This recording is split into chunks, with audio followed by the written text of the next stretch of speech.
You know that moment when you need help, but instead of asking, you just struggle in silence? That is the most American thing you can do.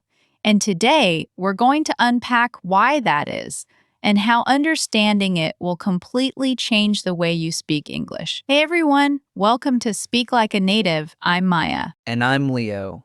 Before we jump in, Maya, I have to confess something. Go for it. I used to think individualism in English meant being selfish. In my language, when we say someone is individualistic, it's often not a compliment. And that right there is the trap that trips up thousands of learners. The English word individualism is a cultural landmine.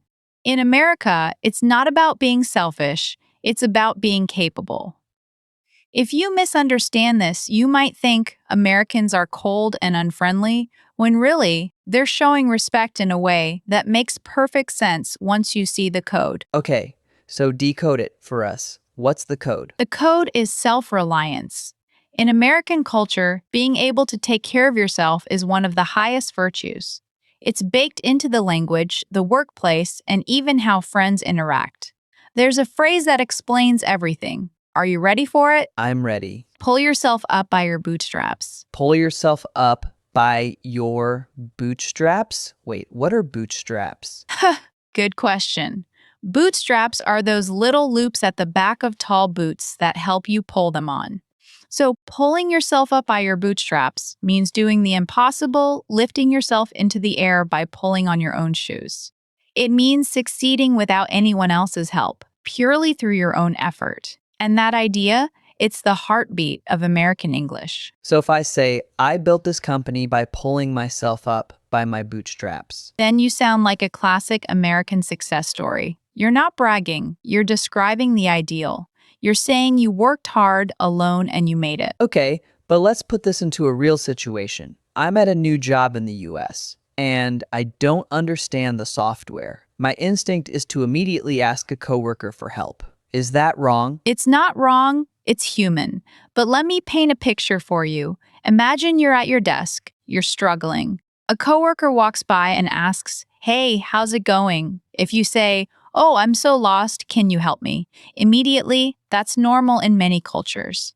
But in an American office, there's a subtle dance. Let's role play it. I'll be your coworker, you be the new person. Okay. Hey Maya, I'm trying to set up this report, and honestly, I'm completely stuck. Can you show me? Now, I will absolutely help you. Americans are generous that way. But here's what runs through my American brain in a split second.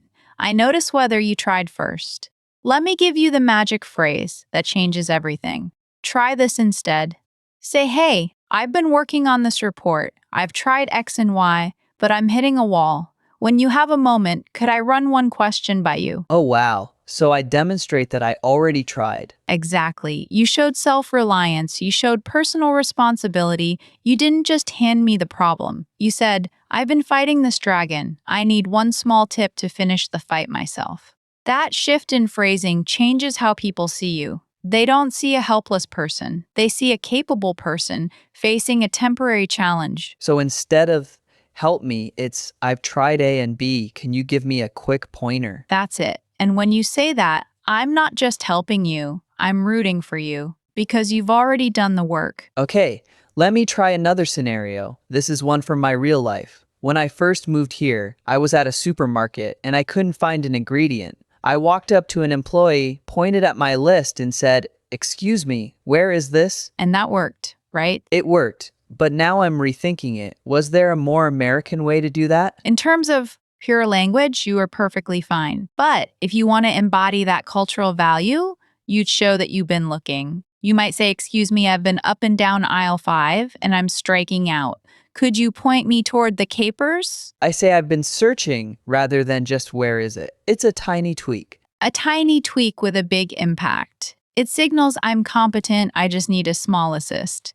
It's the difference between saying I'm helpless and I'm resourceful. So what about when I truly can't do something alone? Let's say I'm moving apartments. I physically cannot lift my couch by myself. If I ask a friend for help, am I being un-American? Not at all. This is where many learners from collectivist cultures get confused. They think Americans never rely on others. That's not true. The nuance is that you frame the request within a context of mutual capability. With a friend, you'd say, "Hey man, I'm moving on Saturday. Could I borrow your truck and your muscles for an hour? I'll owe you one, pizza and beers on me." Ah, I'll owe you one. Yes, that phrase is pure gold. "I'll owe you one," it implies a balance. You're not taking charity. You're creating a temporary debt that you, as a capable person, will absolutely repay. It preserves everyone's dignity. In many East Asian cultures, for example, doing favors is about deepening a relationship of mutual reliance. That's beautiful. But in American English, adding "I owe you one" or "I've got you next time" transforms the favor from a request for help into a tiny, friendly transaction between equals. So I'm not a burden. I'm a business partner in a very small couch moving business. Exactly. You're the CEO of Couch Moving Inc., and your friend is a valued contractor. Now let's dig into the history because this is where it all clicks. And in a few minutes, Leo, I'm going to catch you making the exact mistake 90% of learners make. Stay tuned. I'm ready, but first, the history. You mentioned those boots. The bootstraps. That phrase didn't come from a textbook. It came from the frontier. Imagine it's 1840. You're a settler moving west. There's no government, no police, no neighbors for 50 miles. If your wagon wheel breaks, you fix it. If you get sick, you survive it. You sink or swim by your own decisions. That rugged reality shaped the language. Words like self-made, independent, and stand on your own 2 feet became the highest compliments. Stand on your own 2 feet. That's another one. Yes, if an American parent says, "My kid needs to learn to stand on his own 2 feet," they're not being cold. They're expressing love in the American dialect of care.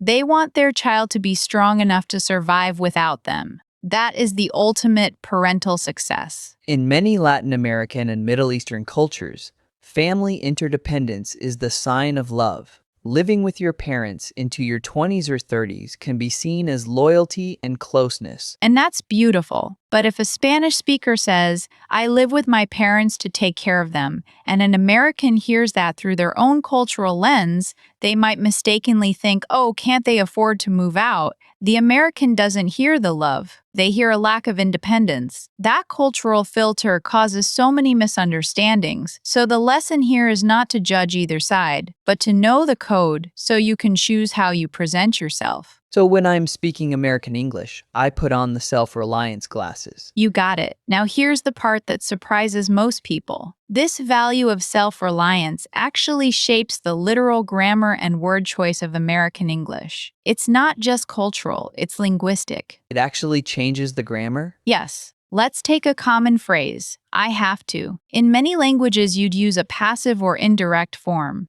A Russian speaker might naturally say, "It is necessary for me to." A Japanese speaker might use a form that implies circumstances made it necessary. But in straight shooting American English, we default to the active, the direct, the personal. "I've got to do this. I'll handle it. Let me take care of that. I've got that." Oh, so it's the I, the subject, taking control. Exactly. "I will handle it" is a power phrase. A learner might say, "It will be handled by me." Grammatically correct, but culturally that sounds passive, evasive, almost bureaucratic. The American ear wants to hear the person claim responsibility. In a job interview, if they ask, "Can you manage this project?" don't say, "Yes, the project can be managed." Say, "Yes, I can manage that. I handled a similar project last year." Wow. So I'm literally putting myself into the sentence. You are, and this is where learners from different backgrounds make fascinatingly different errors. Arabic speakers, for example, often use beautiful, elaborate expressions of goodwill. "If God wills it, I will finish this by Friday." In American English, while the sentiment is lovely, the phrase "if God wills it" can accidentally signal to an American boss that you're not taking full personal accountability for the deadline. The boss wants to hear, "I will finish it by Friday, period." And Chinese speakers, I know we often use more indirect phrasing. Many Chinese learners I've worked with were taught beautifully formal English, so they might say perhaps it would be possible to consider another option. An American hears that and thinks, "Wait,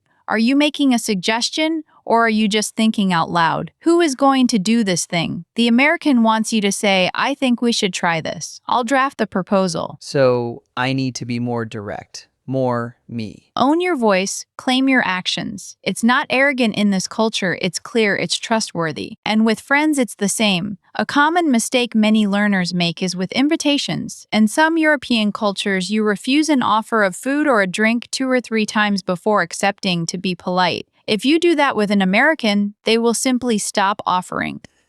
That's happened to me. I kept saying, no, no, I'm fine, waiting for them to insist. They didn't, and I was thirsty. That's the self-reliance and respect for personal choice. If you say no, an American thinks, okay, they're an adult, they know what they want. They're not being rude. They're respecting your stated wish. To be polite in American culture, you accept on the second offer, or even the first with an enthusiastic, oh, I'd love a coffee, thanks. So the cultural script is, they offer, I say yes or no clearly. They respect that. Done. Clean, efficient, adult to adult. Now, let's get super practical. Let me give you 3 phrases you can swap today to instantly sound more in tune with this value. I'm ready. Hit me. Number 1, swap sorry to bother you for thanks for your patience. Sorry to bother you places you in a one-down, apologetic position.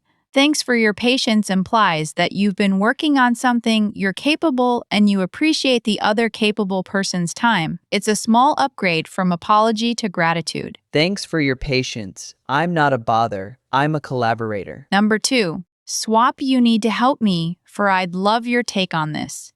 You need to is a command. It takes away the other person's agency. I'd love your take invites them as a valued, capable equal into your project. I'd love your take on this. That feels so much more American. It's collaborative and respectful. Number 3, and this is the big one, swap I don't know for let me find out. When a boss asks you a question and you don't know the answer, a flat I don't know can sound like you stopped thinking. Let me find out is the ultimate display of personal initiative. You're saying, I don't have the answer now, but I myself will go get it for you. Let me find out. It's like I'm a detective on the case. Yeah, I'll figure it out. Let me dig into that. I'll get back to you in an hour. All of these say, I am the active agent of the solution. And that's the core. In American English, words are actions. When you say, I will, you're making a contract with your own reputation. So to wrap my head around the whole history in 5 words, pull yourself up by your bootstraps. Those 5 words are 300 years of history packed into a metaphor.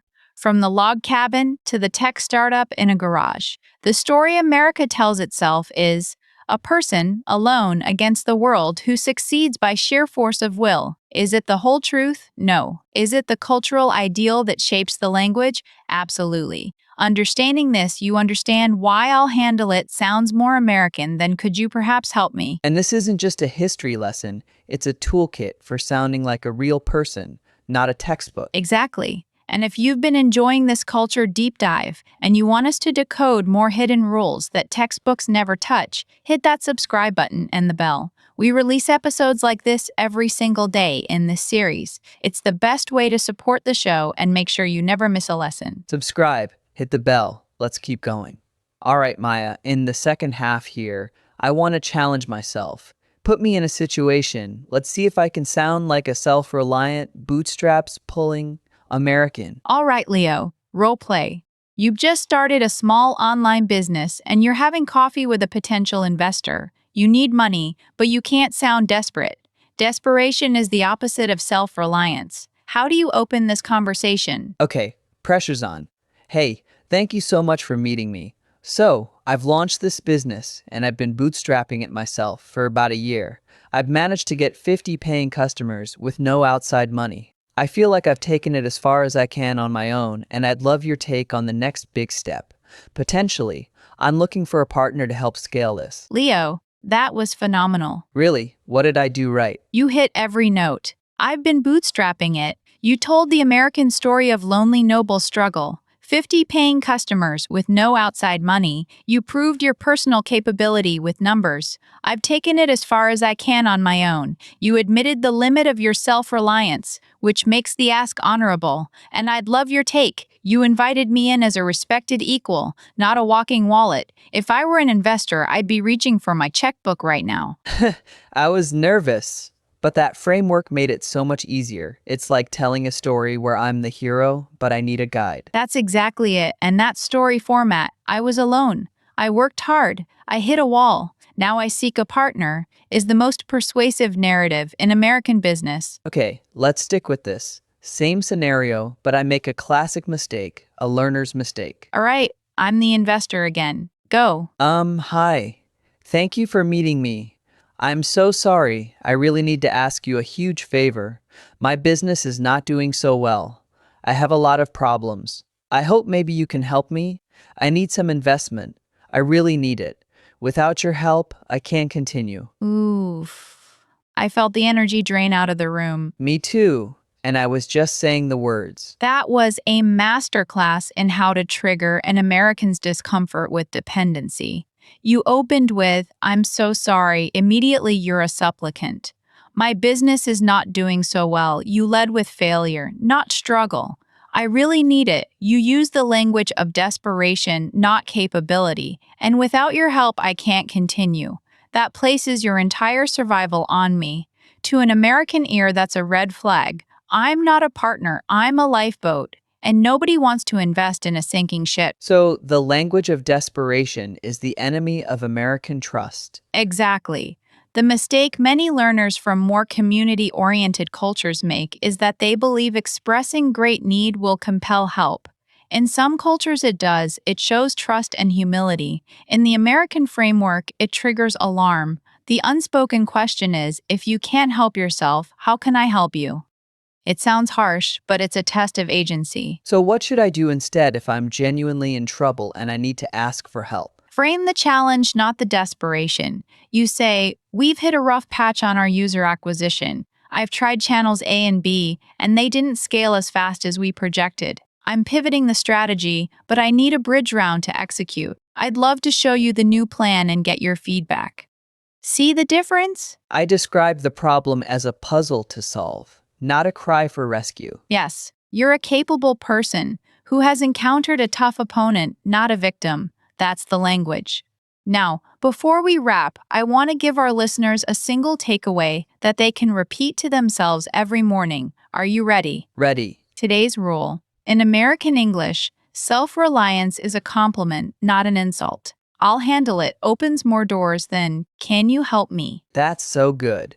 I'll handle it opens more doors than can you help me? Let's practice it.